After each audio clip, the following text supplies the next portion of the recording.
We all talk about all his missed putt at the U.S. Open, and like he's playing horrible because he finished solo second. He did have that poor performance at the Open Championship where he missed the cut. In his defense, there was a pretty significant advantage in the tee time wave. He was on the wrong side of it.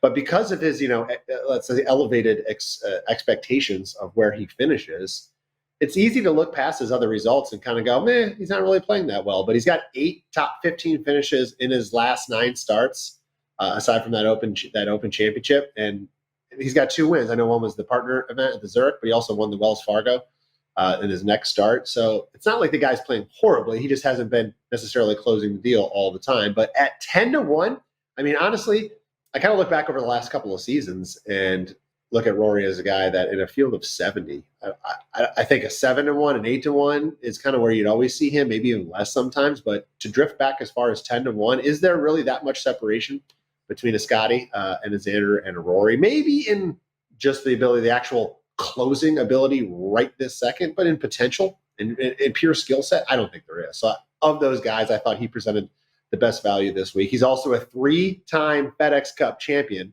right? So it just tells me this guy knows how to turn it on and win over this three tournament stretch. Now, usually that means he won the Tour Championship to get to that point, not necessarily this tournament, but he knows how to turn on at this time of year. His biggest strength is his driver. I did mention, that distance probably isn't the most important metric this week, but heck, if you're going to find the fairway and be 40 yards in front of somebody, that will help. But still, number 1, strokes gained off the tee. Number 2, strokes gained tee to green. Number 3, total strokes gained. Just screams to me that he's going to be in contention, right? And that's what we're looking for in an outright bet. And lastly, Rory has 7 starts at this tournament. He hasn't won yet, but he does have 4 top 12 finishes, including a tie for third last year. So he's been close. I just kind of look at Rory this week as a guy that's probably going to get passed on because he can't close the door, right? He can't win. It's like he's got this moniker about him now all of a sudden, even though he hasn't won a couple times this season.